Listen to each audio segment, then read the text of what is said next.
All right, everybody. Welcome to this episode of the Shattering Triangles podcast. I'm joined here with Todd today. We're going to talk about the spirit of Elijah, which is something that myself and Todd and Josh have all felt really impressed by recently, independently, I'd add. It's a doctrine that we've been learning about independently. The Spirit's kind of been leading us along really in our own spheres and our own ways. And so we've all got sort of a unique contribution to make to this conversation. And we plan on doing sort of a series. So this will be the first video, probably in a series of conversations we'll have about different aspects of this. But I've realized more and more recently that this is probably the single most important thing that we can understand. And I know that that is quite a thing to say, and I tread lightly into that verbiage, but I really mean that.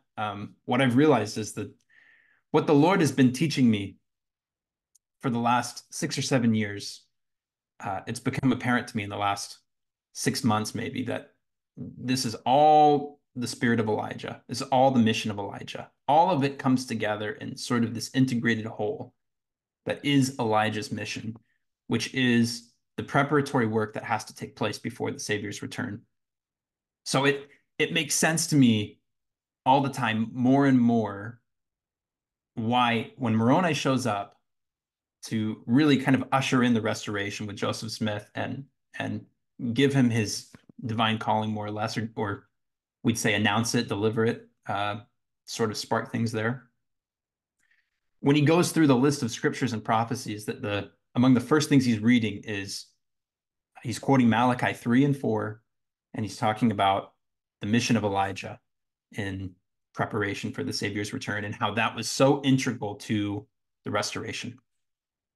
So this is what it's all about, I believe. Everything comes together in this. So without, I guess, belaboring how important it is, we'll maybe just kind of dive in here. And one last note before we do, the reason that I felt so compelled to do this, other than the fact that I felt prompted to sort of share my testimony and everything that the Lord has taught me, is because, and Todd, you can comment on this as well here. We are really seeing, I think, something of a spiritual renaissance taking place in the world. There's a religious revival, and it's happening in the church and outside of the church. And as a result, what happens when these sorts of things happen is there's a multitude of spirits that are gone forth upon the face of the earth. And that's simultaneously a good thing and a bad thing. An analogy I've used is that when there's signal, there's also noise, and that works vice versa. You see this happen, right, on the heels of this Kirtland Pentecostal endowment experience that they all have after they build a temple. There are all these false spirits that are introduced and these weeds, right, that are sown among the wheat, and it becomes a problem. And I see the same thing happening here. As the wheat are sprouting up, the tares are beginning to sprout up also. And so I think it's really important that we know how to discern, and we can use the sword of truth to very cleanly and sharply cut through truth and error. I love that. I've been kind of obsessed with comparative religions for the last little while. And one of the things I noticed is that and there's actually a term for it, but around 500, 600 BC, there was this explosion on the earth of revelatory and religious phenomena all over the world. This is when Lehi's leaving. This is when you get Isaiah. This is Buddhism sprouts up in Nepal, Nepal, and a lot other things happen at the same time. And to your point, this is happening now. And when a veil breaks open for whatever reasons, a lot comes through. So you're going to have a whole spectrum of spiritual phenomena manifesting, from really horrible to really, really great and everything in between. So Yeah, yeah, 100%. Well, and this is why too, as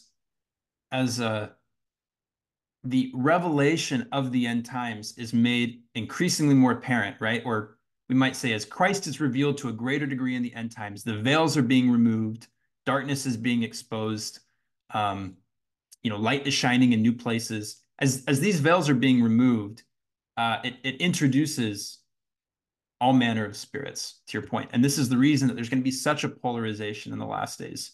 So it's important that we can discern what's what. And what I've realized is that this Elijah doctrine, I believe, perfectly equips you to detect and to discern between what's true and what's false. And I don't want to overstate that.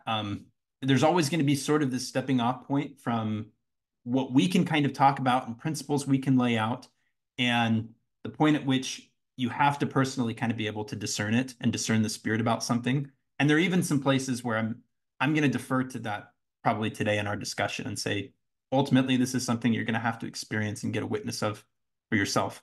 Would you mind if I introduced one more quick image before we proceed? Please. Um, I, I, I I really like thinking through this image where, let's say you have a stone and that stone is truth, and you drop it into, let's just call it the waters of existence, and you plop it in the water.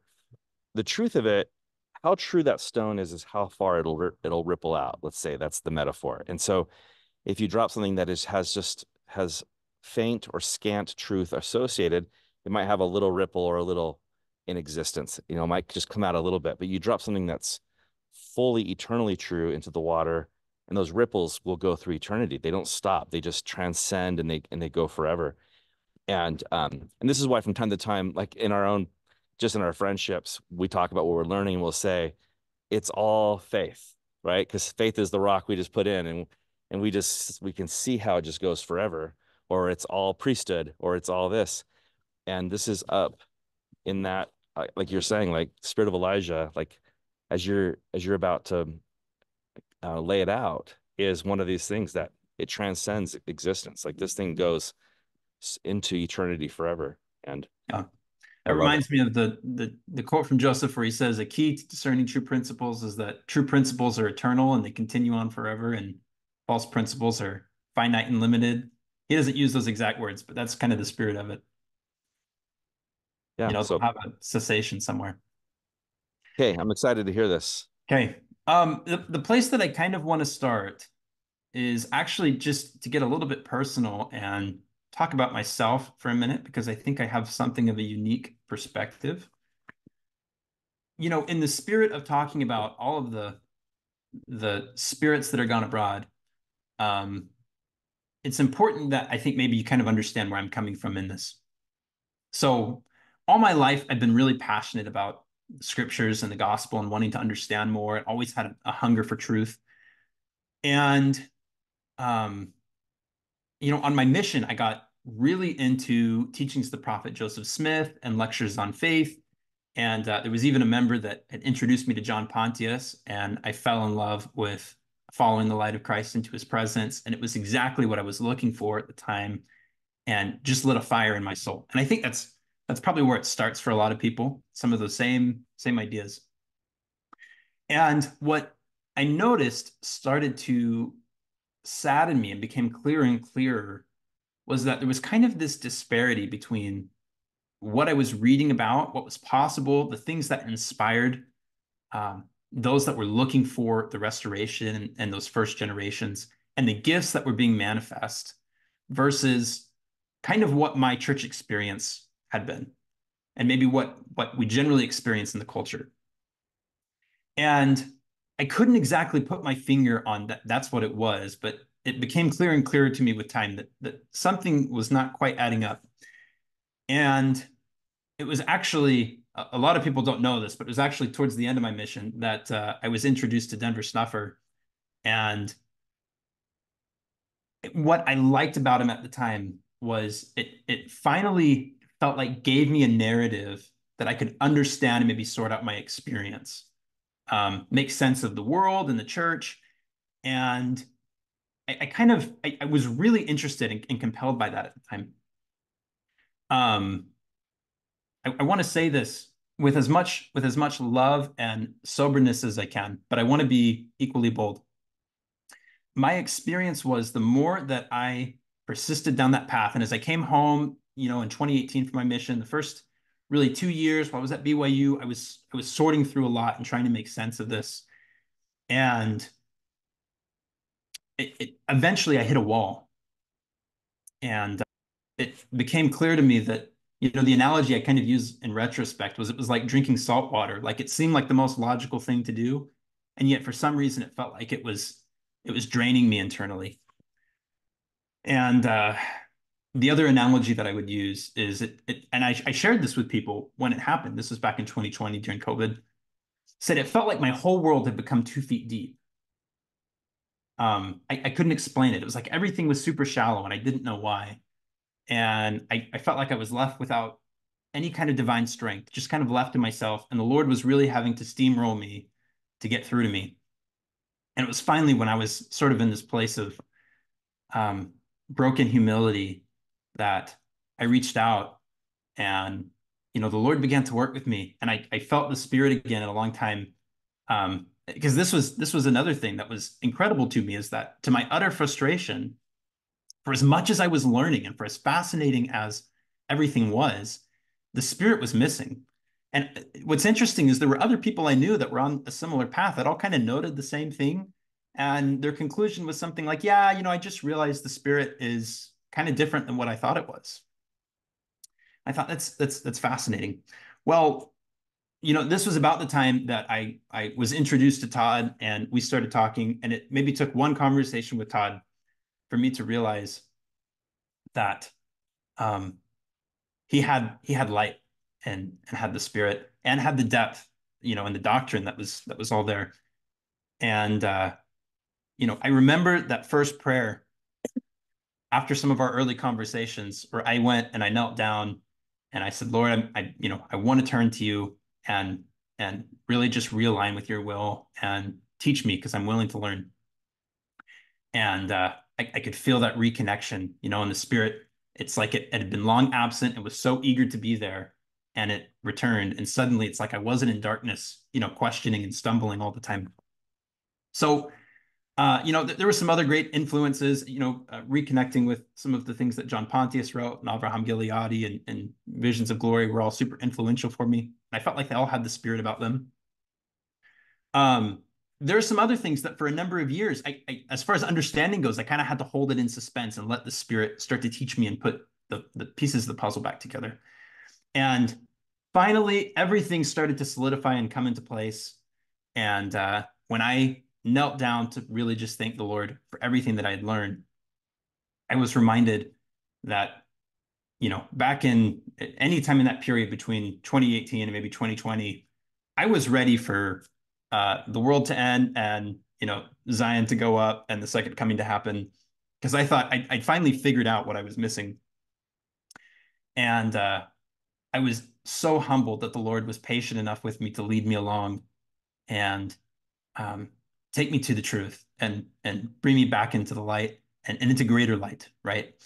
And so the other impression that I had right immediately after that was, the time is short, though, and this testimony needs to be born so that it can call out people that are similarly maybe in the exact same space that I would have been 6 or 7 years ago.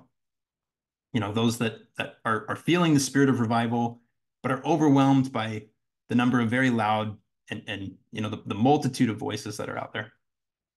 So the Lord has continually taken me back to Elijah and Malachi. Over the last few years, I've actually had several experiences, um, dreams, and just impressions in the middle of the night. I'd wake up, and the phrase from Malachi about turning the hearts of the fathers to the children and children to the fathers would be on my mind. And there'd be some impression or understanding that was just there about that I never would have thought of on my own. But as I'd meditate on it, I could start to see all these connections. And it took me several years until I was actually like cognizant enough, or intentional enough to realize that the Lord was trying to tell me something. And in retrospect, that sounds hilarious, but at the time I thought these were just kind of one-off experiences. And as I started pushing into that, this really came together. So that's my very long intro. I know that we've waxed long just kind of getting into this, but I think some of that context is important because I think that will matter to our audience. And maybe help them feel like this I can relate to exactly where you may be coming from. So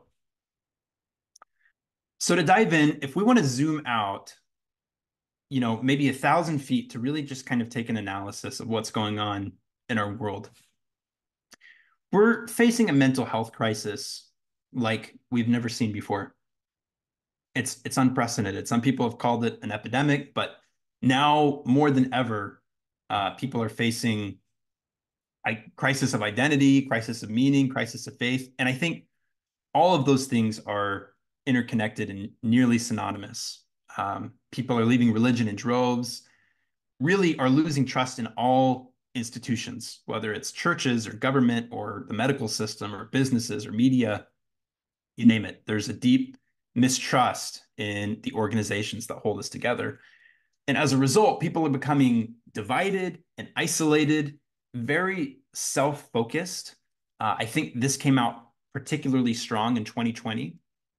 The quarantining we were all doing in our homes was kind of a physical manifestation of what was happening spiritually and emotionally.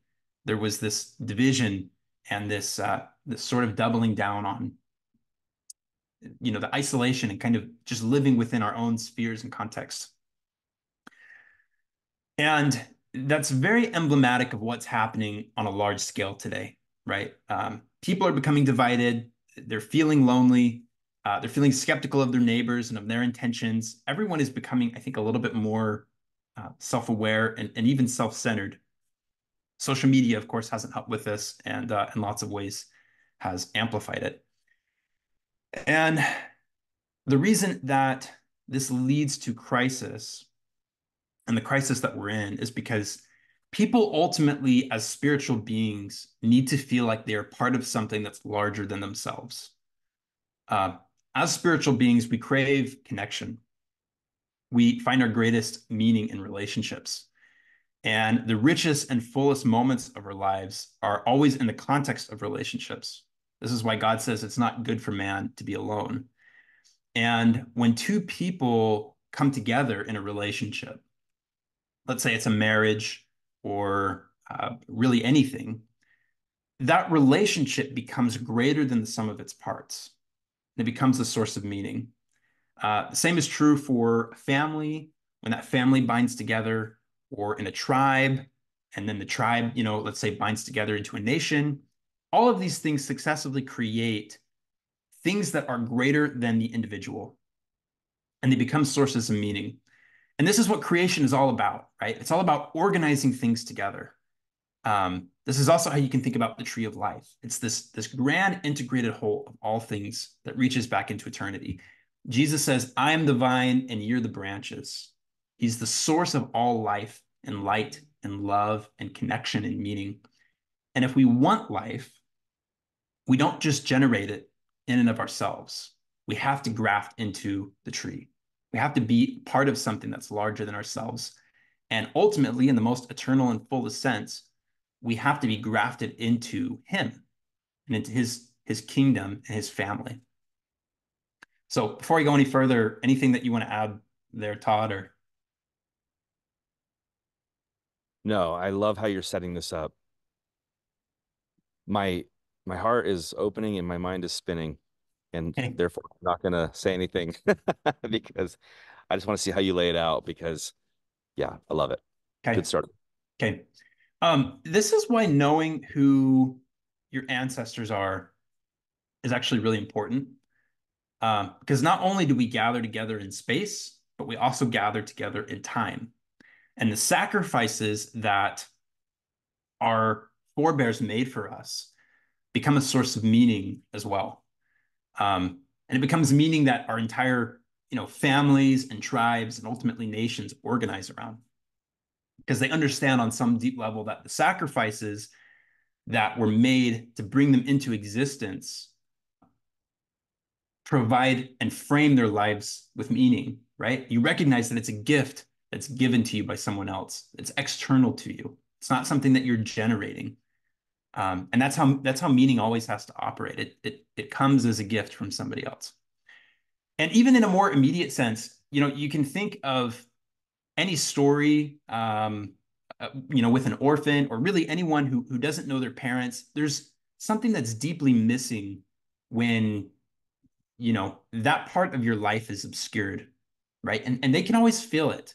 You can always feel it. There's some part of their identity and purpose that is missing that they need to discover. And that, I mean, it doesn't just stop at the first generation. That's true as well for our grandparents and our our great grandparents and the countless others who we don't even know that made a contribution to our story before we were ever even born. So a lot of this is properly recognizing and orienting ourselves truthfully in reality, in space and time. Ultimately, these things give us a legacy. They give us a story that we can be a part of and participate in and carry forward. And they give us an identity, right? And these are the things that are deeply absent in our modern society today because of how focused on the individual we have become, how individualist we are, and um, self-oriented we are in looking for a solution. We have a deep sense of this sort of absence or void of meaning because we then become the upper limits of our ability to create meaning. So there's a picture I want to share here. Okay, so I think this meme actually captures it perfectly. So you've got modern architecture being compared with traditional architecture. And this just hits on the spirit of it. So you've got a few different panels, examples of kind of the messaging that somebody gets from the kinds of buildings that we're building. You're only a consumer. You're just a cog in the machine. You're replaceable. You have no future and no past, right? You're like a robot that's part of just this larger mechanical thing. And you contrast that with traditional architecture and the messaging is you belong to a glorious civilization, or it's your duty to preserve your heritage. You will inherit your ancestors' great works, and you must start a family to ensure the future of your nation. These have very, very different looks and feels. And really, the essence of what this is hitting on is you're connected into your story, your intergenerational story. And it's meaningful, and you're participating and playing a part of something that's greater than yourself. So this brings us to Malachi, and right into the spirit of Elijah. So Malachi describes the condition in the last days in these words. He says, "Behold, the day cometh that shall burn as an oven, and all the proud, yea, all that do wickedly shall be as stubble. And the day that cometh shall burn them up, saith the Lord of hosts, that it shall leave them neither root nor branch." So in other words, those who perish are those who are disconnected from the tree. Because once you're disconnected, you have no inherent life in yourself. So entropy sets in and you start to decay and fracture and dissolve, which is the opposite of creation, right? You're breaking apart, separating and dividing from other people and internally within yourself. And in our day, there's a widespread trend of people becoming disconnected from their legacy and identity, right? And therefore, they're independent. And so I think it's important to pause here as well and say, instead of looking at this as a competition of who's righteous and who's not, and who's going to make it and who's not, let's just consider this as a description of the problem that we face. Because this isn't a game show where some people are following made up rules and other people aren't.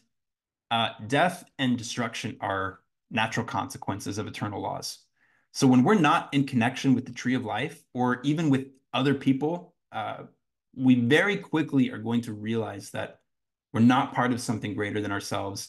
And no matter how hard we try, we're not really capable of generating our own sense of meaning and fulfillment. So this is part of what irks me with, a lot of the messaging in um, some modern movies is, you know, the thing that the hero has to realize in order to fulfill their destiny or their mission or whatever is um, learning and discovering, who they are and just reaching deep down inside and sort of in and of themselves um, generating their own purpose and identity. Um, you contrast that, I think, with some other stories where the solution is when the hero connects to their roots, right? And they find themselves part of this larger story that they are destined and prophesied to be a part of and to fulfill. So, um, to not get too far, this is why I think loneliness and depression are so highly correlated. Um, Fundamentally, like I said, we're relational beings. We need to connect. We need to be in connection and association. We need identities that are greater than ourselves. Um, Hence, why marriage and family are typically the greatest sources of meaning in people's lives. Like I said, when we're left to ourselves, we really become the upper limit of meaning. And it creates this vortex because the more we try to live for ourselves, the more self-focused we become, the more isolated we're going to feel. And it creates sort of a self-cannibalizing feedback loop. Yeah. And It's kind of complicated too because you have roots that are that have produced bad fruit. Yeah, I mean, you have branches that have produced bad fruit. And then it becomes there's these social movements where they want to identify everything in the past as sort of an expression of um the corruption that comes from a lot of decaying and entropied religious practice, right? Like you can look at a dominant spirit in the Western world right now is the severing of the root because all they can do is see its racist, patriarchal, and colonialistic aspects, which it's kind of hard because it's like, well, yeah, there's an aspect of that that's not wrong, but there's also a broader root, there's also a broader tradition, and understanding and unwinding, how these things weave over time and how we are grafted and grounded in things that go beyond the sins of our fathers, because you have the sins of the fathers and you have the sacrifices of the fathers. And if you can't parse those out, and graft into the sacrifices of the fathers, then like you're saying, and I'm sure you're going to drive to more, you end up cutting yourself off completely, believing that you can be an independent branch with root. And it's sort of like, good luck. yeah, Good luck. Good luck pulling that off and sticking it in the ground and watching it flourish and under the illusion that you are as grand as history itself and the collective sacrifices of hundreds, maybe hundreds of generations of sacrifice. And yeah, yeah, so 100%. And we're going to touch on that. Maybe this is a good opportunity to go there now. Because I think that's something that as people are maybe listening, a lot of them are thinking, okay, but we do have in a lot of instances false traditions and problems that we want to learn from. Um, this morning I saw a bumper sticker. I was driving with my kids, and on one side it says "You do you," and on the other side it says "You are your truth." And I just thought that's interesting. That's that's fascinating. Well, we'll see how long that lasts. that's the messaging, right? So, and I mean, these things don't tend to happen in a vacuum. Usually, and this isn't always true, because Lucifer can become prideful and rebel of his own free will and choice. But frequently, a tool that he uses is when there's corruption in the middle, it makes it easier to justify cutting yourself off and going out, um, into Neverland and trying to uh, do something in and of yourself, right? Um, so to touch on that, this is where the spirit of Elijah comes in. The thing that most Latter-day Saints are going to associate the spirit of Elijah with is redeeming the dead. And that highlights or is the solution to exactly the problem that you're talking about. Because ultimately, while connection and relationship create something that's greater than yourself, there has to be kind of this reciprocal love that's shared. And it's initiated by the fathers or the parents and received and returned by the children.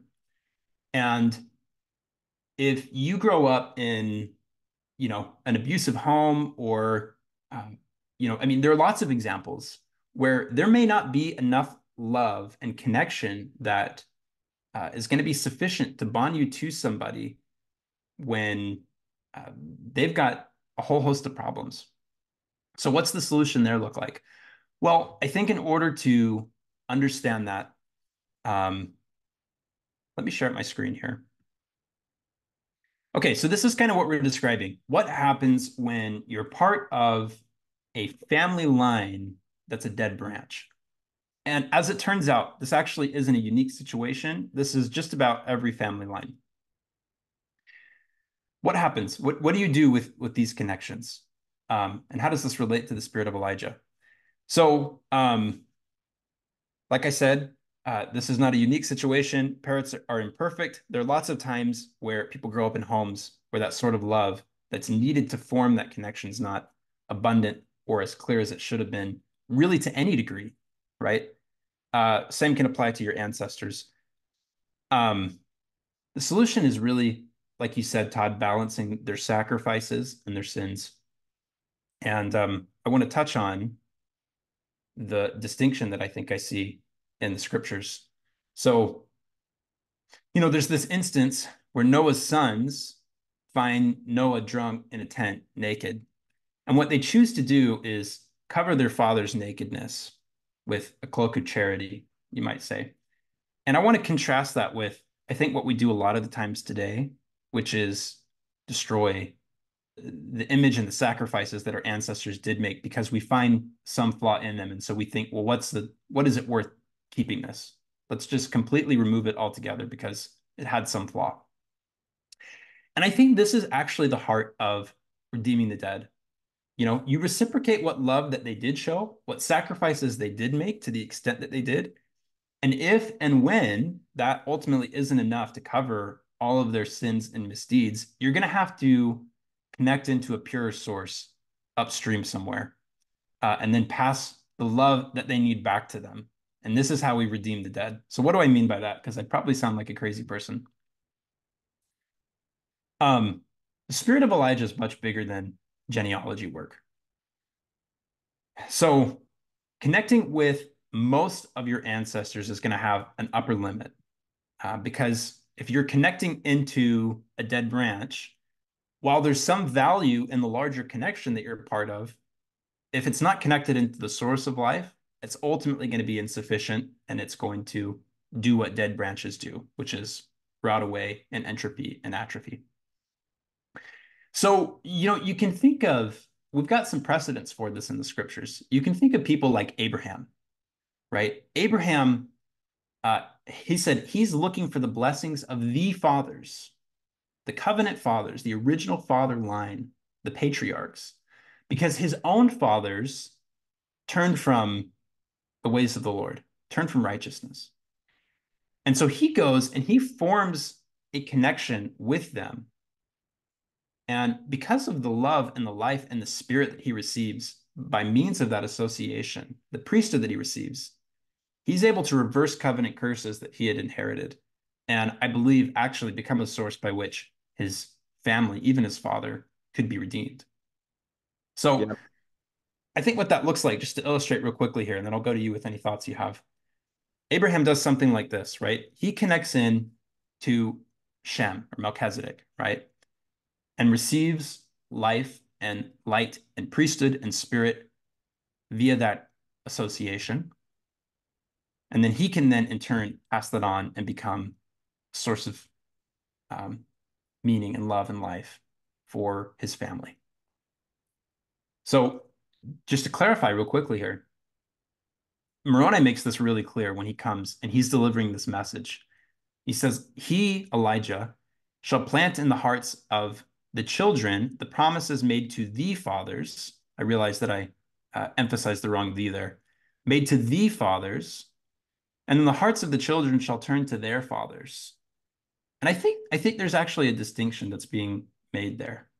which is you first turn in reciprocal relation to your covenant fathers, to those who cared so much about their posterity and worked out a covenant with them to preserve them, who have an eternal family, let's say, and through whom the life uh, that belongs to the tree of life and the true vine can be passed.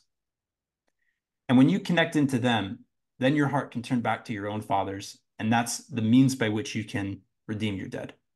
You can cover their sins, and you can be the source by which they're gathered in. Okay, I'll stop right there, Todd.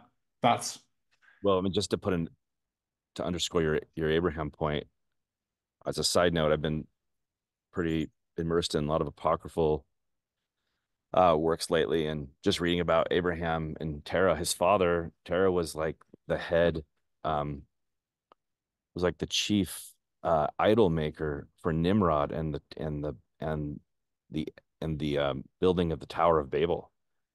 And these were not just simple idols; these were of the sort of the most evil type. And so, in terms of like using an example of someone who could say, you know, and he's like 9 generations from Shem. I mean, they're still alive. Shem's still alive. They're contemporaries, but he's, I think, an eighth or a ninth. I think he's a ninth. Abraham's ninth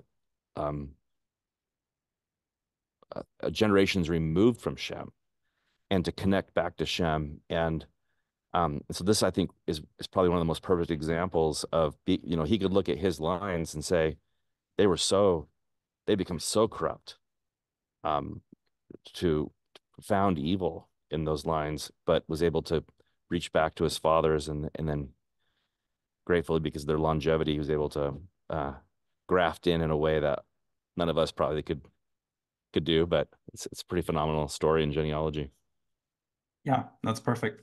That's perfect. Thank you. Okay, one other thing that I want to highlight before we go further into the solution, something that I think is just characteristic of our world today and the way that we tend to approach things. So imagine for a second that this yellow circle here represents the true vine or the tree of life or your covenant fathers, someone in whom there's life and the spirit and priesthood and that eternal sort of association. And those are all kind of the same. And you're this gray dot down here. When people become disconnected, they start to live in a vacuum. And what they start to do is they start to look for things that they can feed on to maintain their own sort of sense of security, right? So it might be, money or clothing. It might be food. Um, I think there are even certain religious traditions that isolated and in and of themselves, those that maybe tend towards this own kind of personal nirvana or enlightenment that don't graft you and connect you into the larger story. Those are sort of being ingested like a drug. And this might be a controversial thing to say, and I might maybe make some people upset, but I think that hedonism and this sort of nirvana are actually just two sides of the same coin if they're only seen in an individualistic sphere or lens. If your only concern is managing your own emotions and the way that you feel as an individual, and you leave it at that, it will forever be insufficient. And it's going to feel like what it is that you're looking for is just out of reach. And then I put this last gray dot down here because there are ways in which you can actually manipulate and use other people for your own gratification. Maybe this is looking to people for validation or people that are really set on being popular or being seen, being recognized. They're sort of consuming these other people for their own benefit and gain. So the solution that Elijah presents, and this is, I think, the grand dividing line between religion that works and religion that does not, is we're not just being offered something that we can um, we can use like a drug. something that's going to help us. But rather, instead of a religion that's just a tool on our tool belt to help us in the context of our own lives, we're being invited to lose ourselves in something bigger, right? To be grafted up into a beautiful, meaningful story, and to participate in the fullness of what that is. And I think that's the difference between life and death. Any thoughts on that, Todd?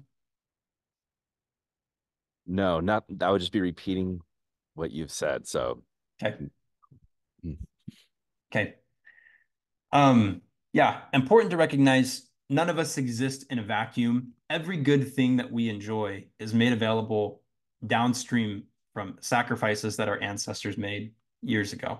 Um, Even in the smallest sense, at the very least, if you never knew your mother, she bore you for probably close to 9 months, and went through everything that was required to then bring you into the world.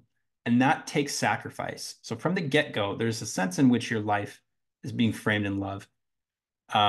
You've got more than likely a parents that provided you a home in which you could grow and learn. Your quote unquote great grandparents who, if you live in the Americas, sacrificed to leave their home and come and provide you, this new opportunity in a new world, who maybe even fought for their independence. We've got martyrs that made sacrifices all throughout time. Maybe particularly we're familiar with uh, those that died, trying to get the Bible into English or making some other contribution to that end. So when we kind of start to recognize these things, this becomes a source of meaning. Um, but what I want to get to is really the fullest extent to which this goes. So the solution to our problem. I'll just read the verse here. Behold, I'll send you Elijah the prophet before the coming of the great and dreadful day of the Lord. And he shall turn the hearts of the fathers to the children, and the heart of the children to their fathers, lest I come and smite the earth with a curse.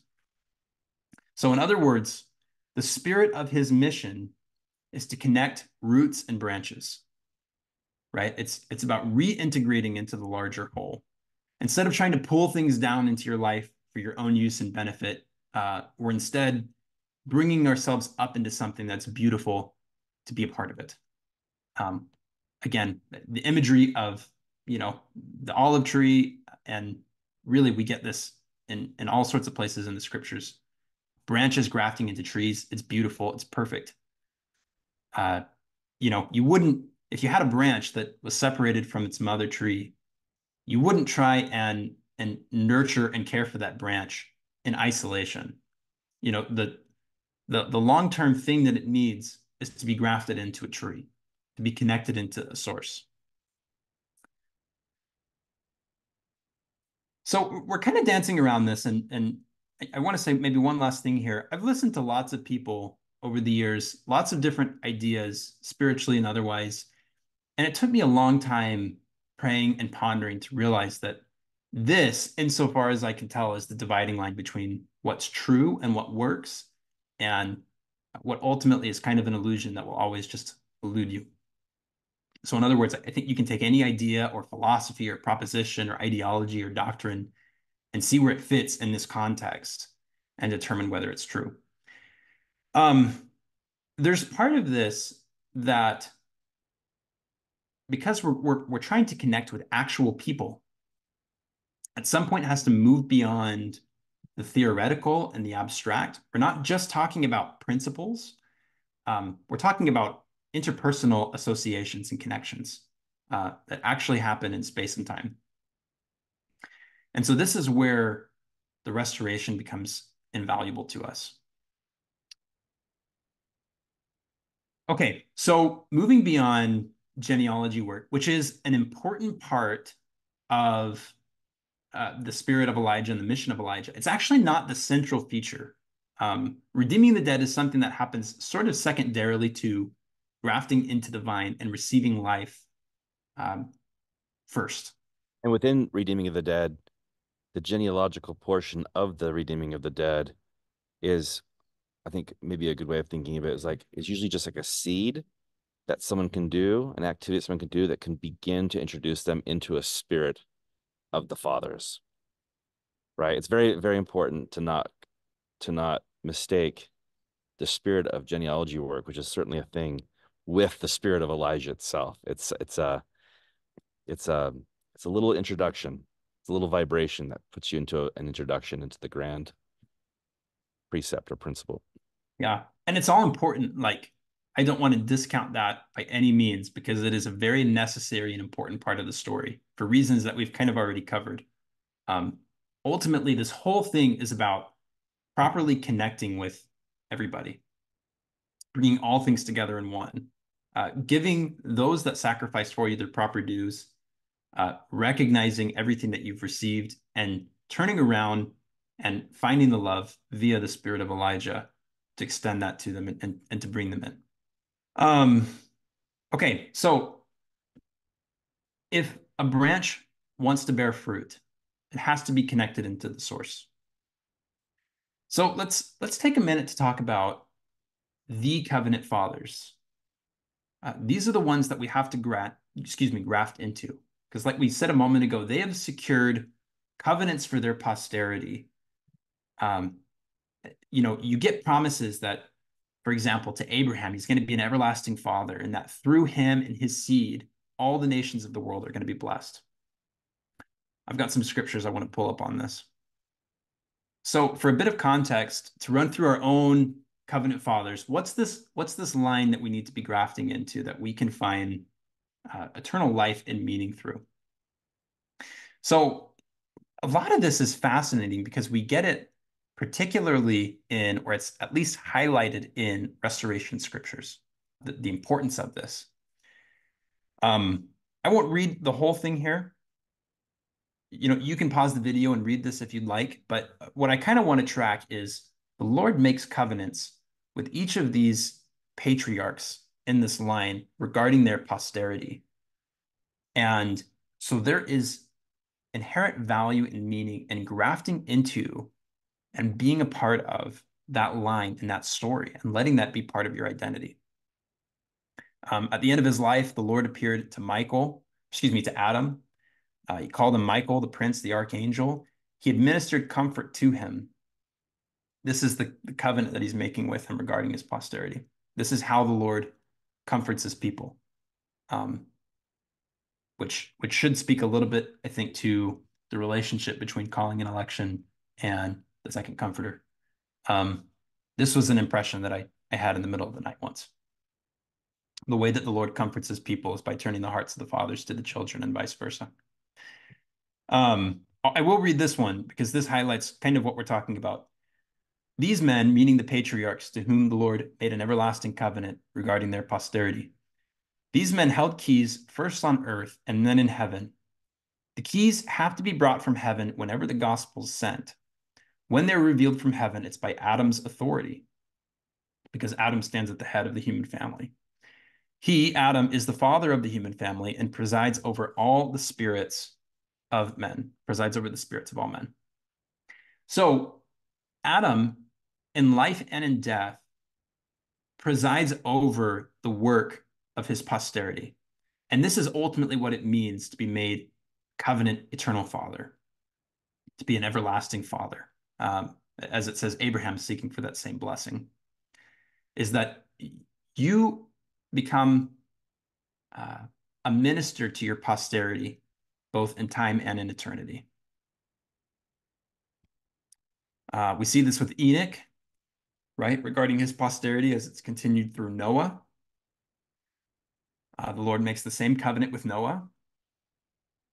And then we see this show up again in Abraham, with Abraham. And the Lord renews that covenant to Isaac and ultimately to Jacob or Israel. And so this is why being a part of Israel and grafting into that family is ultimately the means by which we're saved in an eternal sense. And the Savior plays a central role in that. So any thoughts there, Todd, before I keep pushing along? Are you going to share the Ether 4 scripture with Brother Jared? Or I'm sorry, Moroni doing the commentary on the Brother Jared's experience?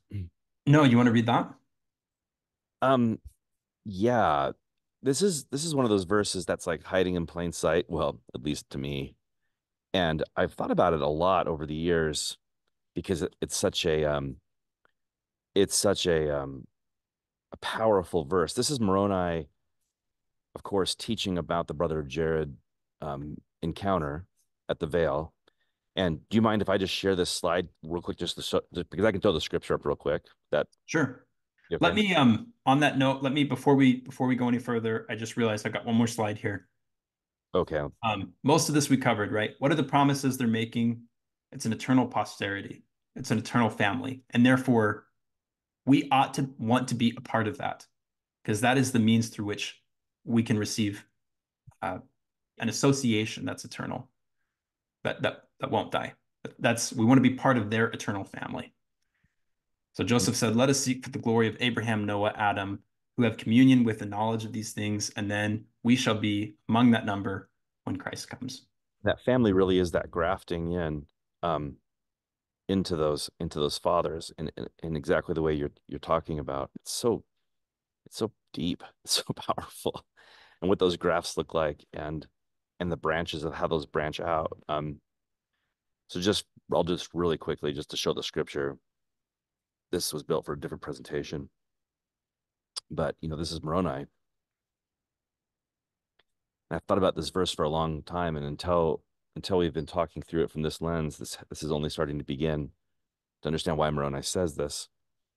But Moroni says, "Behold, when ye shall rend the veil of unbelief, which doth cause you to remain in your awful state of wickedness, and harden your heart, hardness of heart, and blindness of mind, then shall the great and marvelous things which have been hid up from the foundation of the world from you, yea, when ye shall call upon the Father in my name, with a broken heart and a contrite spirit, then shall ye know that the Father hath remembered the covenant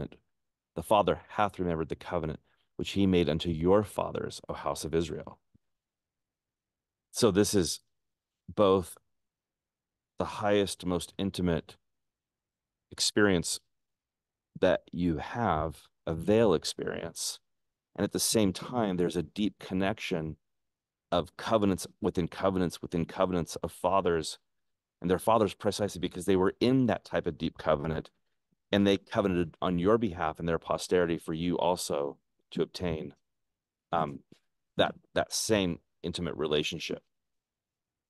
Yeah, man, I love that. It's as though, you know, when you yourself become a recipient of the same blessings that your fathers received, then you know that the Lord is fulfilling the covenants that he made to them, that their children would be heirs of eternity as well, right? Yeah. And an eternal posterity. And, And when and that covenant is in turn made to you, you, I think, are very acutely aware of where you sit in regards to the true vine. I don't know if you're going to go down the path of talking about what a father is. I don't want to jump ahead if you're going to do that, or we can. No, no, go ahead. Let's do that here before we maybe move into how do we do this? What does that look like? Yeah, because sometimes and it's not inappropriate to think this way, but you think of a father as just like a progenitor or a distant progenitor. But a father really, the idea of a father is that it's somebody that has the ability to bring an associate, a child, whomever, into the same stature, capacity, power, dominion, experience as they possess. So, as I have a biological son, the intent is to raise him up and give him an inheritance that I have to give him, whatever that is, whether it's spiritual, financial, you know, land, and all the ways that inheritances look like. So a father is somebody that is able to be able to give a full inheritance so that they obtain the same stature, dominion, and possession of everything that they have. So that it's a very simple way of looking at it, but I think it's maybe ultimately the most comprehensive way of understanding what a father is. Yeah, no, that's perfect. A son or a child in a scriptural context is an heir, Yeah. Yeah, that's it. It's an error. someone who's going to receive, yeah, what the father has. So like, we could go way into like things like the law of adoption and what a law of adoption is. It's sort of like bringing in an heir that wouldn't necessarily be a bloodline inheritor. Um, and this is what's so powerful about the covenant of Abraham and why they're the fathers is because they can bring you into the full heirship or inheritance of even a bloodline, which is actually really quite, that's why they are the fathers. It's the ultimate father connection back into the great father, Jehovah, and then his great father, Elohim, and on and on. But Beautiful. Um, what would I add to that? There are other things that I want to say that I think I want to save for later. Um, okay, well let's keep moving forward, and it's it's difficult because there's so many, ironically, branches that you can branch out on this, and that's kind of why we're going to have to tackle this in the form of a series. But hopefully, in this video, we can at least just lay out the groundwork for why this is an important concept to understand and to talk about. you want to introduce this as the most important concept of existence, and you can't do it in a 30-minute or a hour video. um, Joseph said that he felt like writing was a narrow, crooked prison of ink and paper or something like that, and I resonate with that all the time. It's hard to put things like this linearly, because you can understand it if you zoom out and see the whole thing sort of working from a thousand angles at once. But You're constantly in the center of a fractal. Every which way is equally important to move out, right? And so it's that's the here. problem. So, okay, we I think have kind of made a case for the importance of grafting into this family that is rooted in eternity itself.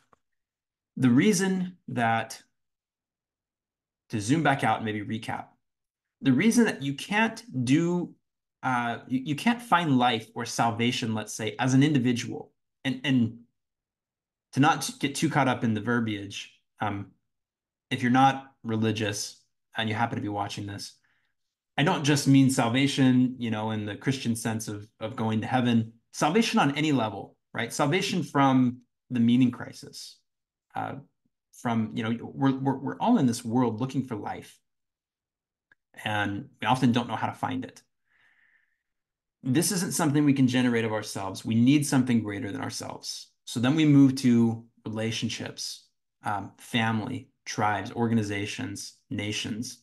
These things can be a source of meaning, but they too can ultimately be limited if they themselves aren't connected into the source. You're just grafting into a dead branch. So while it can be meaningful, it's ultimately going to have an upper limit and won't be enough to sustain you into perpetuity, into eternity, you might say. So we have to graft into these fathers who are themselves grafted into eternity. And that's the only thing that will endure. And that association, that relationship, is the very essence of salvation. And ultimately, what I believe the celestial kingdom is it's a celestial association. It's that degree of relationship. Um, we get little tastes of this, I think, just little shimmers or glimmers when you have a moment in a relationship, maybe it's your marriage, maybe it's with your best friend, where there's sort of just this, without taking any thought, everything just flows perfectly. You're not interested in, or you're not rather, let's say, trying to guard your own self-interest, and they're not trying to do the same thing, and you're not trying to mutually work out, how can you, like in a contract, how can we both mutually benefit from our association? There's sort of just this effortless flow, right? That right there is the essence of eternity. And it's like Joseph says in D&C, I think it's 130, right? That same sociality that exists among us here will exist among us there, only it will be coupled with eternal glory. I think you're going to quote 121 that without compulsory means it shall flow into Mm, everlasting dominion will flow into you without compulsory means forever and ever. yeah, I'd never coupled those things before, but those go perfectly well hand in hand. So this is the need to graft into the fathers. So, okay, now that we've kind of summarized why this is all important, how do we do this? How do you actually go about this? Um, you might recall, you may be familiar with the quote from Joseph Smith where he says, when he's quoting Malachi, he says, now the word here for turn, turning the hearts of the fathers to the children, can also be translated as bind or seal. And another way that you can translate that is from Hebrew, reconcile, right? To make one. So I'll reconcile the hearts of the fathers with the children and the children with the fathers. Um, everything is being made one. And this is ultimately what sealing is all about. It's about becoming one. And another impression I had in the middle of the night, and I won't cite this as authority in of itself. I think you can make this case from the scriptures. Jesus' oneness with his Father, and you see this all throughout the book of John. John does an excellent job um, highlighting this relationship. Jesus' oneness with his Father is the perfect example. It's the prototype and the archetype of what that sort of oneness with your Father looks like. He's the Father and the Son because the Father's will is carried on and embodied through him. And that's what it means to be a son, ultimately. You're the physical manifestation of your Father's spirit and will, right? And so he's the Father and the Son, like we read in Mosiah 15. He says, the Father and I are one. Um, ultimately, we read that, in the book of Revelation, there are 144,000 who have the Father's name written on their foreheads. This is all referring to the same thing. This is why Christ becomes a father, because he has the full capacity to endow or to give that full inheritance of the Father now. And so we get tied up in these weird theological uh traps. But we think they're traps of he's a father, he's a son, is he, and we think of it somewhere this like physiological Trinitarian doctrine that we're trying to like untangle ourselves from. But no, from the viewpoint in which you're laying out, that it's all inheritance and covenant, and being able to graft in such a way that the fullness of their spirit flows through us, not only energetically, but in knowledge and dominion and everything that makes them them, that it makes a lot more sense to understand divine in familial linearity in a different way, that it's all again about inheritance. Mm-hmm. Mm-hmm. Yep. 100%. And by the Uh, way, oh, sorry, just oh, no, one, no, go ahead. and I think in some of our preparation about this, I think you mentioned that you are going to get into this at some point, but and so we may not want to explore it now, but like where people as individuals, as families, religions, churches, tribes, however you want to like order a group of people, even as individuals, get in trouble, I believe spiritually, is when they begin to mistake themselves as a root and not as a branch, right? And Yeah. and Well, that gets defined and described in lots of different ways, and we will get there. This is the Jacob 5. The branches take strength into themselves, and they lift themselves up and become lofty, and that's a condition that produces bad fruit. we build to that, right? That Yeah. we're gonna Yeah. Yeah. We'll get there. So, I want to touch on some instances we have of the spirit of Elijah, the mission of Elijah. Um, one place we get this is with John the Baptist, right? So the angel Gabriel appears to his father, uh, John's father, Zacharias, before his birth, and he announces his birth and his ministry, and he says that he's going to go forth in the spirit of Elijah, the spirit and power of Elijah, to turn the hearts of the fathers to the children and the disobedient to the wisdom of the just.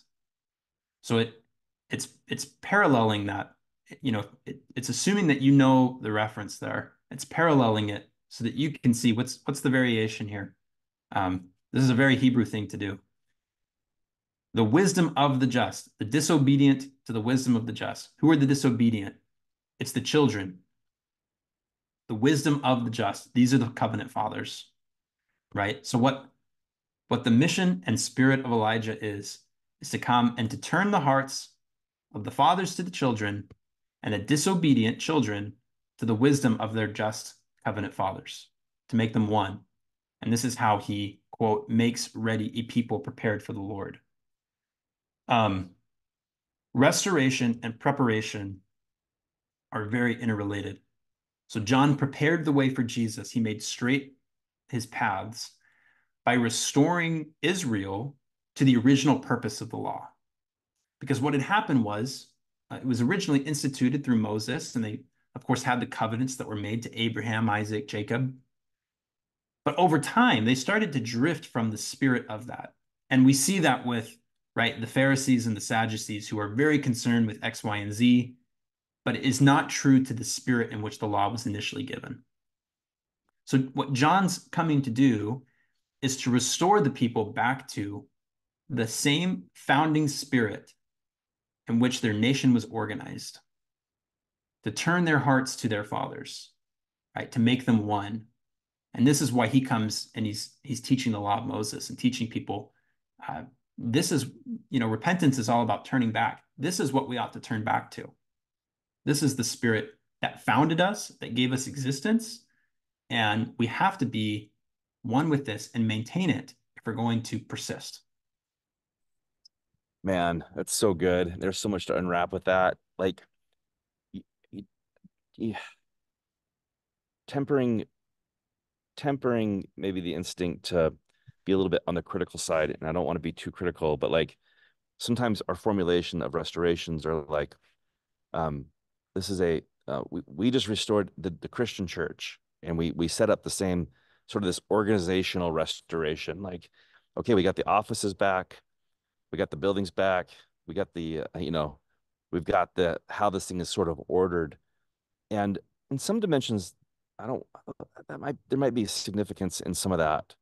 Um, but just to underscore what you're saying, no, a restoration is it's a restoration of a grafting into what a full graft potential could be into the full covenant fathers and what all of that covenant manifests itself. Because, like in a new and everlasting covenant, it's sort of like that's the fullness. And then there's like all covenants are some sort of portion of that. And it's like, well, you can see those portions sort of spread out and spider web through time as they degrade and lessen and get away from the source. A restoration is always a full and complete regrafting into that tree. And that's why, like you say, we look immediately to the fathers who brought in covenantal space for that full grafting. Mm-hmm. Yeah, and I want to make a plug here for there's a video on our channel called The Day of the Lord in the Book of Revelation. It's a presentation that I gave at the Isaiah Institute conference back in the spring. And I just published it not that Super, long ago. really good. And thank you, Todd. And the whole essence of it is essentially this: judgment and restoration and revelation are all kind of the same idea. Um, the little instances that we have of justice is when the master comes back to make an accounting for the authority and the responsibility that he delegated in his absence. So you look at the parable of the talents, right? He comes, he distributes some talents, he leaves, and then he comes back. And that's the day of reckoning. They have to make an accounting for what they did with it while he was gone. They have to essentially, he at the beginning, at the outset, makes clear what his will is. And then eventually he returns to set things back in order according to his will. That's judgment. That's justice. Um, and this is why righteousness and justice and restoration, these things are all very closely related. Um, this is how you prepare people for the Lord, which is why we read that, and we get this in a few places, in the last days, in preparation for Christ's return, Elijah must come and restore all things. Um, all things have to return to that original spirit in which they were given. What we read in Moses, this is a prophecy Adam gives, is that this same priesthood, which existed in the beginning, will be in the end of the world also. So I'll just And pause that there. And if you in want to, case, if you want to yeah, explore that further, go watch the video. yeah, when we watch that video, like in case anybody's um isn't really familiar with some of the ways that we frame things in the past videos, when we say priesthood, it should be rearticulated in summary that we don't we're not we're not referring to maybe sort of like priesthood in terms of priesthood power or priesthood in terms of like some of the Just the modern offices or the ecclesiastical uh, structure. priesthood is priesthood is the order of individuals who are to whatever degree, whether it be a fullness or a partial portion, are grafted into the fathers. That's one way of thinking about priesthood. Is the order or pattern of individuals to in that grafting. And so this is why you get often a recounting from Joseph, like in D&C 84 and Lectures on Faith. He likes to sort of rehearse the genealogy of the fathers. And, when I was younger and didn't really know what was going on, I thought he was just, getting some filler. Joseph needed some more content for Lectures on Faith, and he would start going through this He boring. wasn't up to the word count. Yeah, he wasn't the word count, and he had to hit more page count. So he would go in and give a summary of the fathers. But what he's doing is he's showing the order of individuals in that full covenant, new and everlasting covenant grafting. And so that's how we use the term priesthood. So, we can almost use it interchangeably. We won't because we've done a lot of content on priesthood, but really it's almost interchangeable to kind of think that way. Yeah. Well, okay. So, and on that note, how is it that you get the same priesthood that was at the beginning and the end of the world also? It's by turning the hearts of the fathers to the children and the children to the fathers. And all things are made one, right? And it's one singular priesthood in which everyone is operating as one, Um, right? and there's good imagery with Elijah and Elisha. Elisha is asking Elijah as he ascends into heaven or as he's about to ascend, can I have your power? And can I have this as well? And Elijah says something to the effect of, well, if you see me, then, or what does he say? I probably should be more up to speed on the scripture. I start citing it, but essentially the cloak of Elijah comes down and rests on Elisha. And this is sort of showing that Elisha did not yet have the same perhaps grafting as Elijah or had the same stature or a bit or inheritance, but through Elijah, he was now in connection and that cloak transferred onto him, that garment transferred onto him. And and it shows in that story how Well, that. yeah. And what's interesting to note there is he asked for a double portion, right? Which is the portion that's given to the firstborn. Yeah, It's an inheritance as a son. So it's you see that father-son relationship there. He is manifesting really the spirit of Elijah as he then moves forward. yeah, and I mean, yeah, and just to build on that for 2 more seconds, this is why when you see like language in the scriptures, particularly Doctrine and Covenants, reference to the church of the firstborn, it is the church of those individuals who've come into full inheritance and are now of the order of both obtaining a full inheritance or a fullness of the priesthood, a fullness of the sealing power, to be sealed up, and then to, because of their sealings, to also offer that to um their descendants or to those who they're going to bring into that structure as well. So the church of the firstborn, let's just put that on the short list of Things we'll circle back to. circle back to. Yeah. Yeah. Yeah. Well, and, okay, so one other point. This is why when Elisha he's coming down from the mount, and the first thing he does is he goes to cross the river and he takes the mantle of Elijah. And if I'm remembering the story right, when he smites the water, he says beforehand, "Where's the Lord God of Elijah?" Right? Because he's referencing back that there's this oneness in heart and relationship and covenant. So okay, let me share my screen again here. I've got some scriptures that we want to touch on. We just read this one from Luke, so I'll skip over it. This is Gabriel announcing John's mission. Another place where we get this pattern is D&C 98. I'll just read it. It says, "Therefore, renounce war and proclaim peace, and seek diligently to turn the hearts of the children to their fathers, and the hearts of the fathers to the children. And again, the hearts of the Jews unto the prophets," meaning their ancient prophetic fathers, "and the prophets unto the Jews, lest I come and smite the whole earth with a curse, and all flesh be consumed before me." So this is the spirit of Elijah. It's this It's this turning back to your source, if you will, um, recentering on your original purpose, on the spirit that brought you into existence, you might say. So, what we see, to use ancient Israel as a precedent, is that this is the reason that these feasts and Passover, excuse me, these feasts and ordinances are given, is for the purpose of remembering the original spirit that brought you into existence, or we'll at least just say into the space that you dwell in, right? Um, so, you think Passover specifically, right? It's to remember what God had done for them and the spirit that brought them out of Egypt. And the reason that they are either on Exodus or that they are established as a people in Israel. And then we get the same thing with the sacrament, right? That they may always remember him, always remembering and giving proper attention to the sacrifice that upholds all creation. So ordinances are for the purpose of remembering and aligning you to and reconciling you to the spirit in which they were given. Does that make sense, Todd? Or should I flesh that out anymore? Or what do you think? Is I that love that. And okay? and ordinances as they are consumed in the fullness of the order not only represent in form, we take upon ourselves the physical forms, but they draw down and bring into harmony the spiritual aspects that connect you in. And so this is why in the ordinances thereof of the Melchizedek priesthood, the power of godliness is manifest. And so,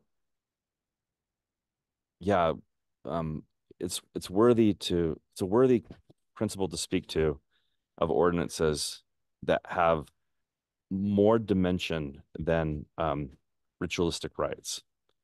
But it is through the ordinances that we do graft um, in. So Beautiful. Yeah, that's exactly where they fit in.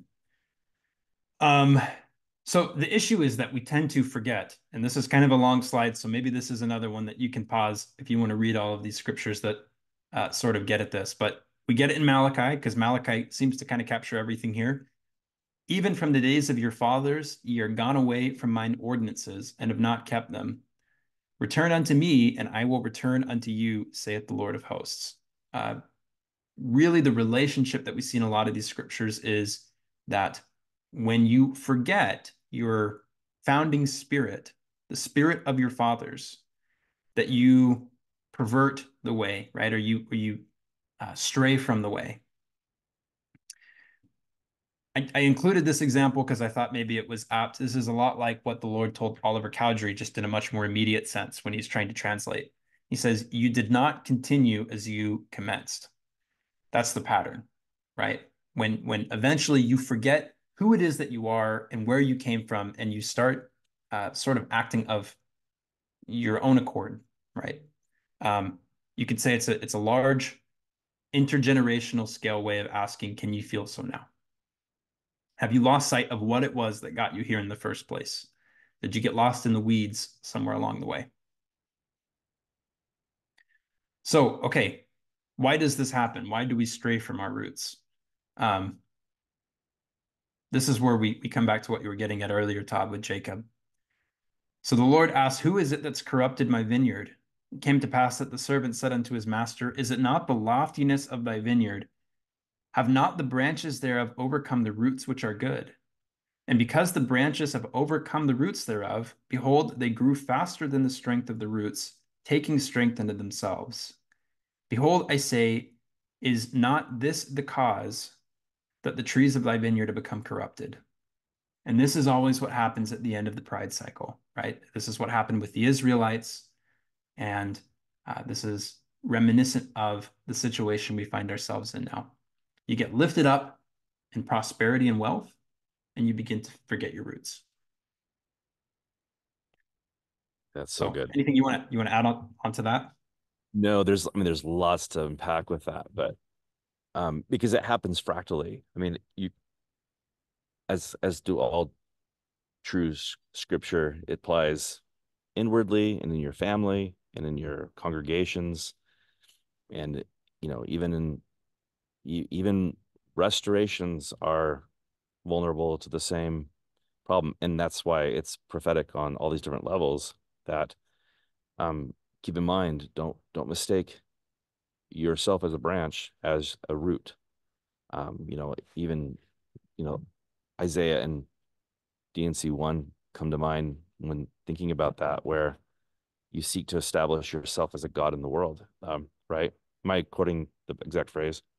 Yeah, DNC one says something like, every man is, he walks after the image of his own God, of his own heart. Yeah. That's I thought Anthony Sweat was funny when he connected that to Burger King, have it your way. Well, That's it's very typical of our individualistic society. yeah, I was seeking to make yourself a god in the world. That's really seeking to make yourself a root. And Yeah, there's a lot there that can happen very subtly And in a that is I mean, when you do that, um, lots of ways that you could describe that, right? You're mistaking yourself, or you're a branch that's overgrowing your roots. You're getting away from your roots. You're trying to become the source in and of yourself. That's always, I mean, this is the textbook definition of pride. Mhm. And this is what Lucifer does, right? If you go and you read President Benson's talk, Beware of Pride, landmark talk, that's the first example I believe that he cites. Is this is how Lucifer fell in the beginning, right? He's disassociating and disconnecting from uh, the tree, the eternal tree. Yeah, I can read it real quick. I just brought it up. Oh, perfect. It's prefaced with, "They have strayed from mine ordinances and have broken mine everlasting covenant," which is this grafting. They seek not the Lord to establish his righteousness, but every man walketh in his own way after the image of his own God, whose image is in the likeness of the world, and whose substance is that of an idol which waxeth old and shall perish in Babylon, even Babylon the Great, which shall fall. Yeah, that's good. So, I want to touch on this point. You said that this is fractal, and you see this pattern happen everywhere. Because I think the clearer that you can see this unfolding everywhere in the world, not just in a religious context, the easier we'll be able to see kind of our own condition and what's happening to us. So, to give you an example, maybe a few examples here, um, that are kind of funny.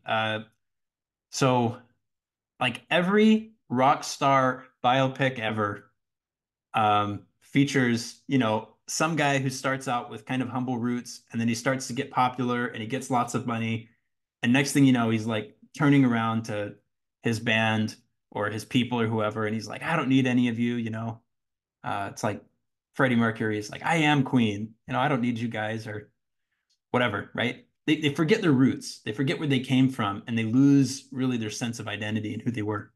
Um, there are other interesting ways that we see this too. So probably everyone knows of either a movie or a group or a musician, an artist who had kind of like a unique um, style, something that like really like spoke to you because it was creative and unique. And then they became popular, right? They had a song that maybe made top 40.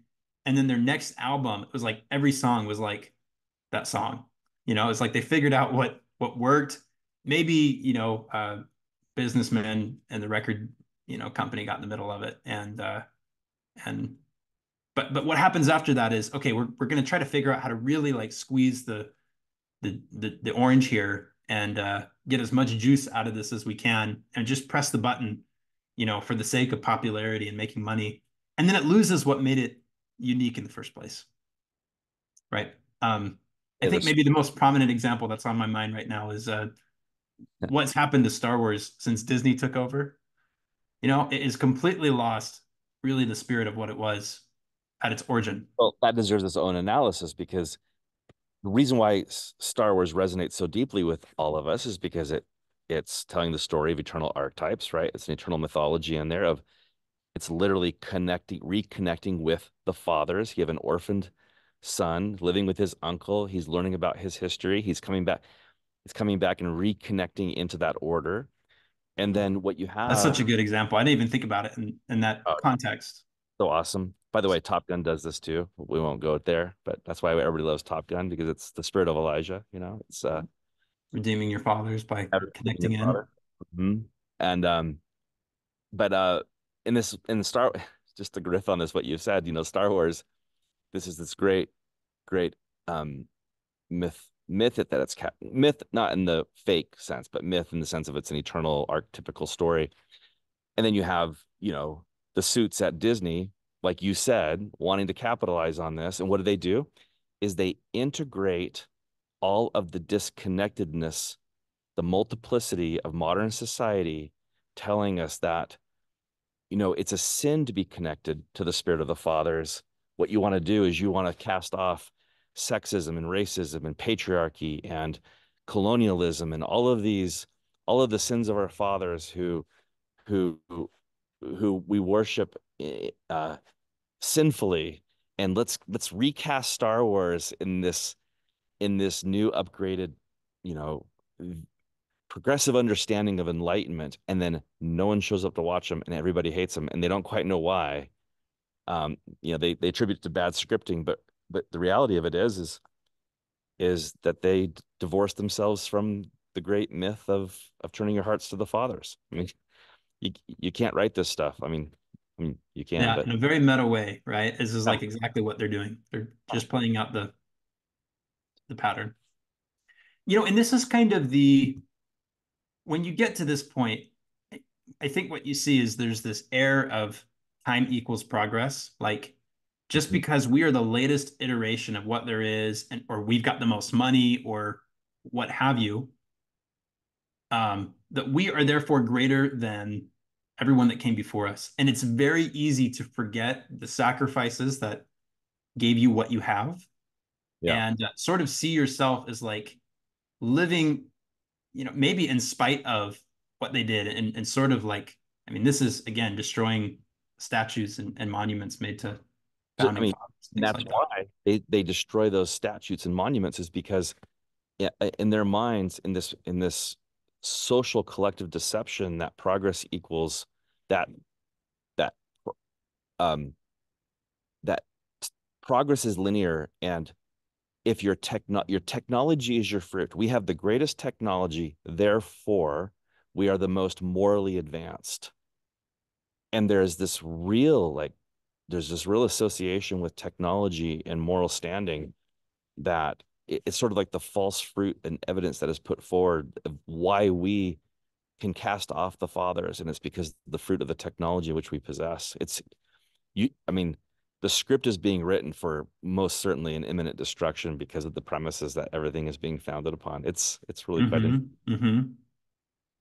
Okay, so another example is a more religious one, and I want to pick on Protestantism for a moment.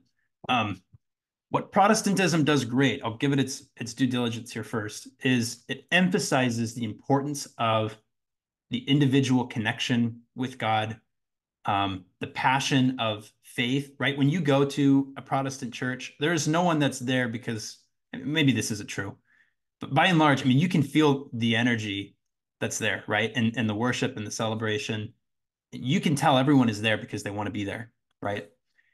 Um, the problem with it, though, is it is extremely limited in scope. I mean, that's it's much more shallow than I think we tend to think about or realize. And maybe that's not fair. Maybe people do.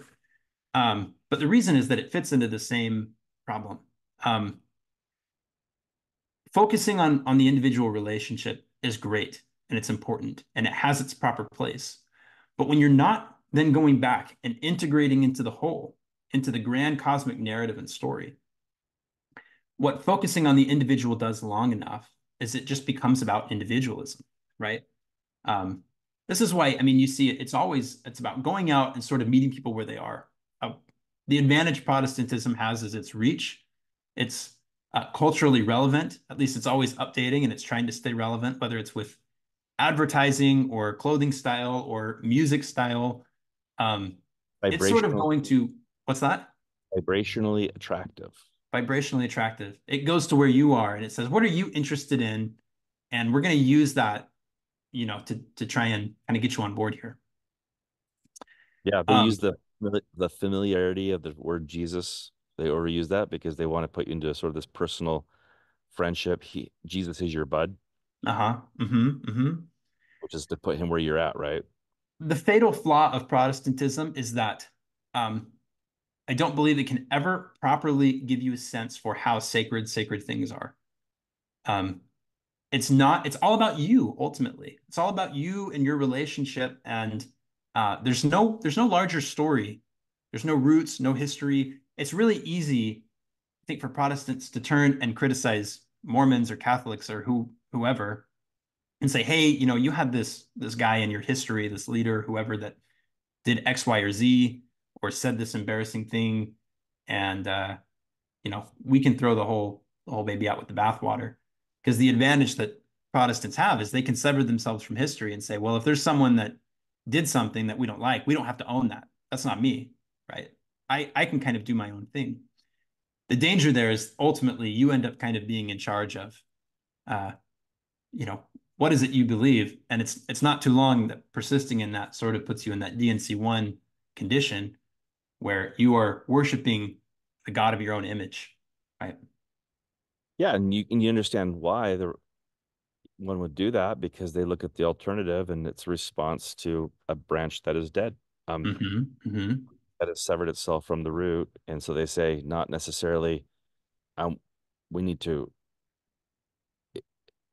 of course, you're going to go out and just try to look at this sort of individualistic way of approaching it, because what other options do you kind of have when the branch that you kind of come from is dead and just about broken off, right? Like it makes sense that that's the reaction. Yeah, and this is, I mean, like we said at kind of at the beginning, the the false dichotomy that Satan uses to his advantage is creating corruption at the center, and then uh, you know, people have an impulse to go and be individuals. You know, C.S. Lewis has this quote that I absolutely love. He said that Satan or the adversary often sends lies into the world in pairs, hoping that your disdain for the one will drive you into the arms of the other. And I think that captures the problem here. So there has to be a better solution, and we'll touch on that in a second. Um, this is also why, when you, to the extent you disconnect from the larger story and it becomes about you and your own individual kind of day to day, you lose sense of the larger thing that you're a part of, and so identity becomes obscured. And this is why in Protestantism you typically don't see stories other than something like God's Not Dead, right? Where it's like there's a guy who's maybe an atheist or he's resistant, and then he kind of has like a come to Jesus moment where he's converted and saved and becomes a Christian. And that's the only story that you can really tell in Protestantism, because there's not like this larger, there's not a larger narrative that you're participating in. Um, I have never heard, by contrast, anyone talk about uh, God's involvement and exactly what it is that he's trying to do. You know, from his perspective, from heaven's perspective, where does history play into all of that over the last 2,000 years? You know, you don't really see that. It's not there. So, um, yeah, there's individualism. It gets a quick win because it appeals to what people are interested in and what's relevant, but it struggles in the long term to invite people into something that's greater than themselves. Um, and I don't want to hit on this too much, but there's certainly lots of other religious traditions and spiritual ideologies that do the same thing. Well, it's just an imbalanced thing. Like anything that anything that holds the tradition and suffocates the individual will die, and everything that is individualistic and suffocates the tradition will die. And those things have to be balanced and harmonized. Mm-hmm. Yeah, and so what we ultimately see is that this overemphasis on individualism leads to fracturing, right? There's no unity. Everyone is going to be kind of following their own will, and so there's no integration. Um, this is also where we kind of see this retrograde to the margin, this retrograde to the individual, um, because the center will start to seem offensive, right? Because it can't integrate all of these individual wills, and so uh, cultures and organizations start to move away from harder truths to softer, less offensive messages. I think this is also where we get cancel culture, right? Which again, that's a key that we've kind of hit on a lot already, so I won't go into that too much. A few other symptoms that are worth touching on. I think this is also where you start to see if your focus is on what's popular and what works. This is also where you start to see companies and organizations and committees making decisions based on polling, right? They're going to the people and they say, look, just tell us what you want and we'll just do what you want. Um, it's sort of the tail wagging the dog, or uh, the children are it's like it says in Isaiah 3, children, they rule you and they wield authority over you. Um, you can't just hand authority over to your kids and say, well, whatever you guys want for breakfast, dinner, lunch every day for the rest of your lives, uh, we'll just kind of go with that. Because ultimately they don't really know, right? There has to be kind of a little bit of an integration there. All right. So this brings us to something that's really important because it applies to us specifically as a church. I'll share this slide out here. The problem with fame and riches is that it causes you to start to forget your roots. And this is maybe the primary warning of the Book of Mormon. There are lots of major themes, beware of secret combinations and things like that. But I think perhaps one of the most important is the warning of pride. Um, and I think, again, Ezra Taft Benson's talk on this is phenomenal. So, towards the end of their civilization, Mormon wrote, behold, the pride of this nation, or the pride of the Nephites, hath proven their destruction. And in the very first year that the church was established, the Lord warned us, his covenant people, the Latter-day Saints, to beware of pride, lest ye become as the Nephites of old. Um, this was the warning because this was ever a possibility for us. And unfortunately, the Nephite prophets foresee that ultimately this is what we do become. So a couple of quotes here. Brigham Young said, the worst fear that I have about the members of this church is that they will get rich in this country, forget God and his people, wax fat, and kick themselves out of the church and go to hell. This people will stand mobbing, robbing, poverty, and all manner of persecution and be true. But my greater fear for them is that they cannot stand wealth, and yet they have to be tried with riches. Um, and some early saints also recall the prophet Joseph saying something similar, that they would have to be driven and suffer. They'd go to the Rocky Mountains and become a great and wealthy people there who would be tried more with riches than they ever were with poverty. And I think it's important to maybe pause and notice here that the Book of Mormon is given to us as a parallel for our day. The Nephites were the Lord's covenant people. And the constant warning to them was, don't set your heart on riches, beware of pride. And that's what we see happen over and over again. And these things are given to us as a type, right? This is why President Benson notes that the sacred volume, the Book of Mormon, was written for us in our day, and it is to be likened to ourselves. So, Yeah, well, this is how you know that you've confused yourself as a root and not a branch when you no longer consider the possibility that you could fall from grace because of pride. That is the actual fruit of pride itself, that one's stature is both permanent and fixed and secured no matter what the spiritual disposition that you collectively carry. I want to note here that if you look at Pew Research and other studies, what they show is that the trends of people leaving religion are really the same in just about every denomination. And we, the Latter-day Saints, are no exception to that, right? Which means the same patterns that are unfolding in the outside Gentile world are unfolding right here at home in the church. It's important to be aware of that. To the extent that we drift from our own roots and our story, we are going to become what's the word I'm looking for? Not suspect, liable, susceptible to fulfilling the same patterns, right? And going through the same kind of destruction. Um, so okay, to maybe just draw a few parallels here, and then I know we're waxing long, so we'll try and wrap this up and maybe put the rest of it in part 2 and 3 and 4. some things that we struggle with as a church, culturally. We have to be careful that we do not embrace this narrative that because we are the latest and greatest generation and that we have the most money and the most members, that we are somehow superior to all of our ancestors that came before us, to the extent and to the end that we start to forget our history. We start to forget their spirit, their teachings, their sacrifices, and really just kind of focus on our own day to day, what's relevant to me, what matters to me, and distance ourselves from everything that they did and the contributions they made. Uh, Todd, anything that you want to add there? No, it's just that whenever you venture into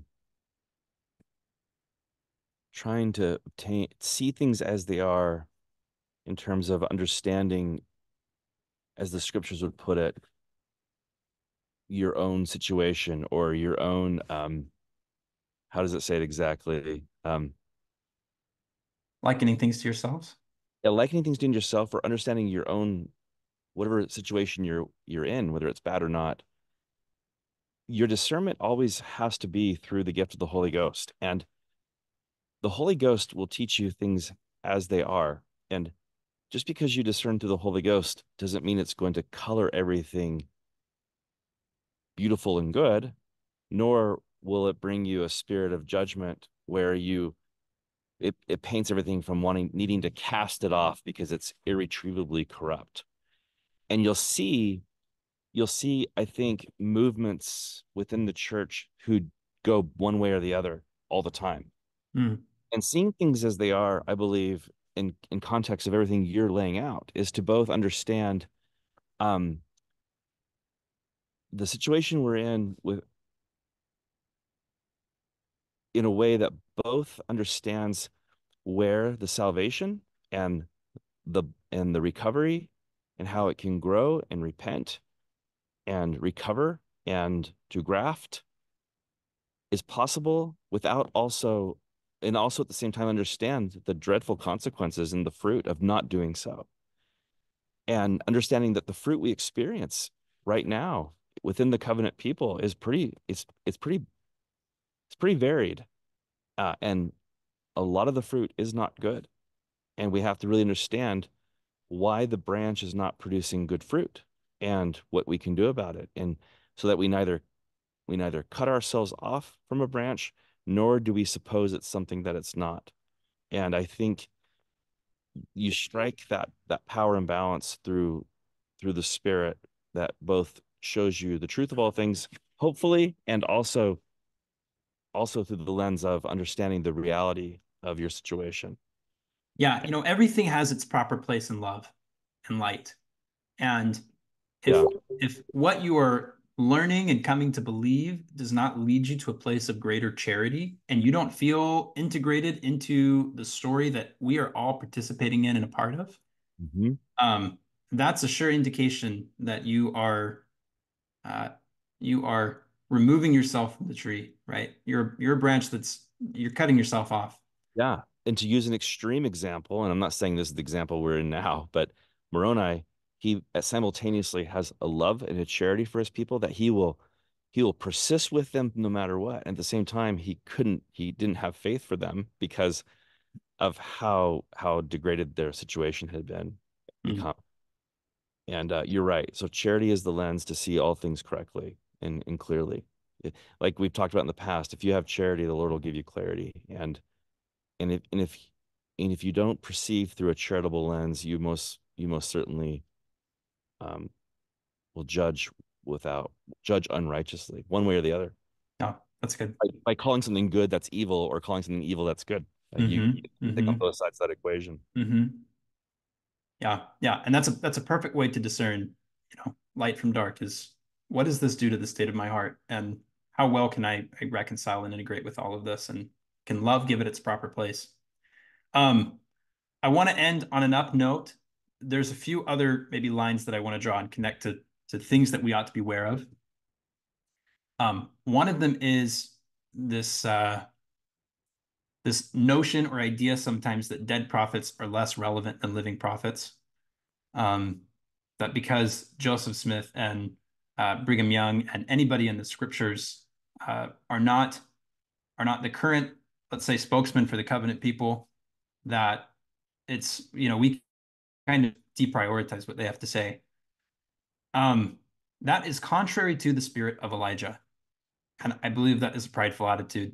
And it is very easy to slip into getting away from the spirit that founded you and gave you everything that you are and moving into your own territory, your own space. Because when you do that, you can kind of change the gospel or the message to be anything that you want it to be, or that fits or is convenient. But it's important to stay true to the spirit in which these things were initially given.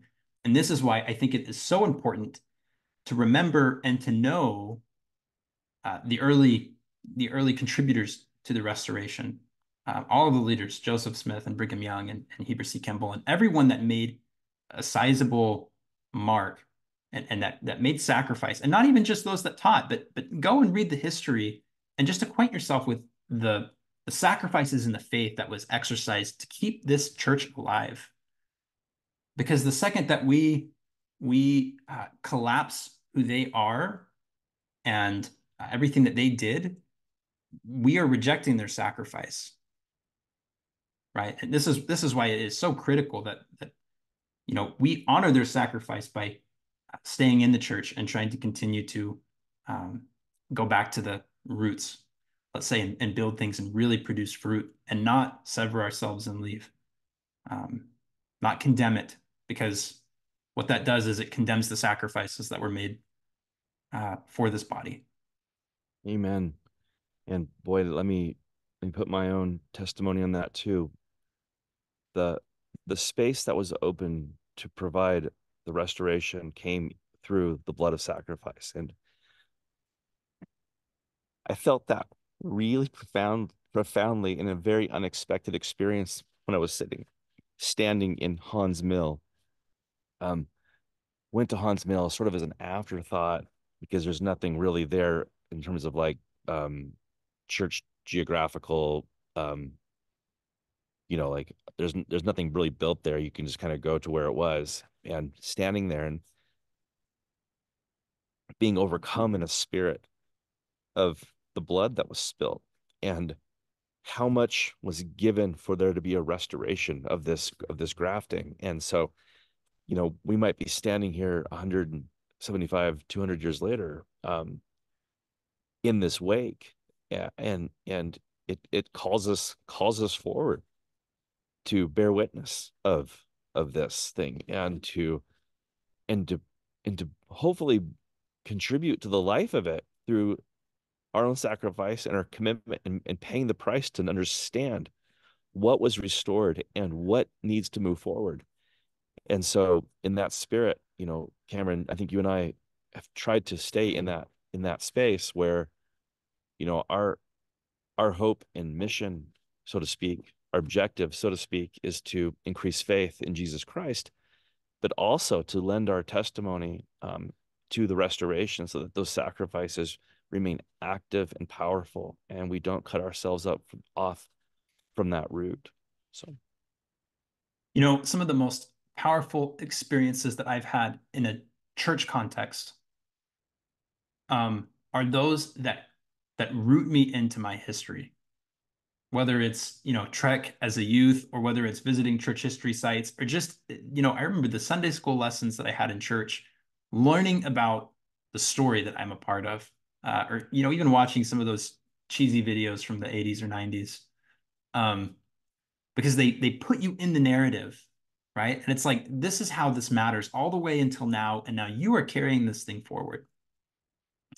And those were the most powerful and grounding and strengthening experiences that I had in a church context. There's a lot that you'll have personally outside of church that's going to matter for your own uh, the independent connection that you're making to God, the revelation that you're receiving. But when it comes to gathering together as a church, when it comes to building the community and strengthening, this is why I think one of the things that we struggle with now is a lot of our lessons are they tend to kind of be about the day to day, right? How does this help us in our lives? How do you do this in your own life, right? And this is kind of where the questions always tend to go.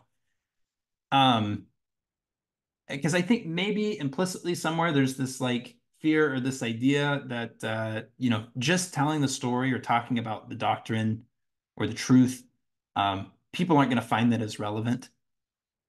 Um, my suggestion, my humble suggestion would be, if you find yourself, teaching a lesson or in a setting like that, to not be afraid of that, because I think in a setting where you're all gathered together in that identity, that it's powerful, um, to just sort of crystallize and bolster exactly who it is that you are and what it is that you're doing, and that alone can give you the perspective that you need to carry forward.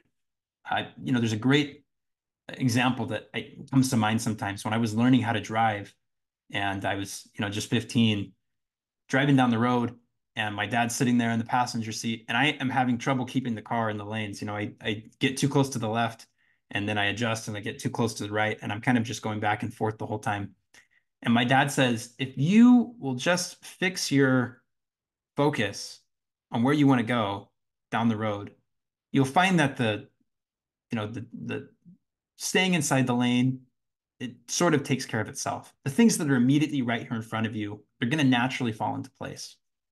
I think the same thing applies to understanding our story, understanding the larger thing that we are a part of, because it's going to give all of those things meaning and context. And if we try to do it absent of that or outside of that, um, we'll never have enough to really get through. So Yeah. Look where you want to go, right? look where you want to go. And to the extent, this is the paradox again of trying to fix the self by focusing on the self. Um, it creates this self-defeating loop, right? The chains of hell are described as a self-defeating feedback loop. Yeah. Um, Yeah. You really do have to fix yourself on something higher. Um, and then you can be brought into resonance of that thing. You have to, yeah, if your eye be single to my glory and not your own glory, not your own light, you have to keep your eye single to his light. Your whole bodies should be full of light, and that body which is full of light comprehendeth all things, and there'll be no darkness in you. And that's one way of thinking about how to graft and how to reconcile and into the true vine. um, there's so much more that we have to share on this topic and that we'll get into, but I think this is because we've been going for a couple hours now, going to be our longest video yet. So let's wrap it up here. Maybe one scripture to kind of end on, and then I'll get some thoughts from you if that's all right. The Savior said in Luke, "He that gathereth not scattereth abroad." And that sort of captures this, I think, in some sense, right? If we're not centrally coming together in who we are, uniting in our common identity, which is rooted up in the fathers, that we're naturally going to fracture and break down and divide, and we're just going to be individuals living in our own individual spheres. And we can try to do that together, but if there's nothing holding us together, it's going to drive us apart ultimately. If all we're focusing on is our own story, um, in our own sphere, in our own context, and we're kind of the center of that universe, A, that will never feel really ultimately meaningful, and B, that's going to ultimately, on a large scale, uh, be the very thing that drives us apart as a people. Um, like Todd was saying, the key here really is fixing your sight on something higher, right? It is keeping, like it says in Jacob 5, keeping the branches and the roots equal, turning the hearts of the fathers to the children and the children to the fathers, getting to know them, becoming one with them, and remembering their who they were and the spirit that's about them. It's kind of interesting. This isn't like a logical, rational thing that you can use to detect what's true and what's not. This is totally spiritual. Um, if you go and you listen to the hymns of the Restoration, they capture the spirit and the testimony of those that were a part of that. They capture the spirit of the restoration. And this might sound weird, but you can use the hymns of the restoration. It's the same spirit that's in the temple and the same spirit that's in the Book of Mormon. And you can use that as a standard and measure that against the spirit of other ideas and ideologies that claim to have common root in the restoration. And you can tell, does this carry the same spirit? And if it doesn't, that's an indication that it is not grafted into the root, even if it claims to be. And this can happen, just for the record, in the church and out of the church. So it's important, of course, that we stay bonded together, but it is equally important that we stay bonded to the roots, who we Mhm. are. Yeah, your bonding is always over shared belief. Families, societies, tribes, communities, universities, whatever that collective is, bonding is always through shared belief. And to the degree that that belief is true, is the strength of that bond, and it will determine how enduring that bond is really the truth around which it bonds through. And so, hopefully we are orienting ourselves in this presentation, Cameron, that you put together.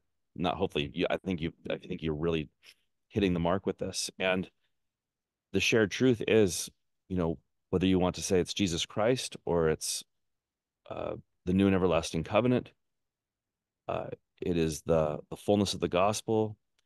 Um, we're saying the same thing, and that is we all have to look to Christ and have our hearts knit in unity, centered around Him. And as we do so in families and communities and churches, and we really do graft into the true vine, who is the purely Jesus Christ, then our bonds will be eternal and sealed. And to that end, I believe we are both advocating, exploring, and inviting all of us to have greater faith. And so, thanks for doing this, Cameron. Thank you. Thank you. I am so excited that we got kind of this foundation laid, and I'm looking forward to all of the future installments that we have to kind of build on this and get into this topic together, because um, I so passionately believe that this is what it's all about. So thank you, Thanks. Todd. Thanks everyone for who's still listening. Okay, we'll see you guys in future installments. See you.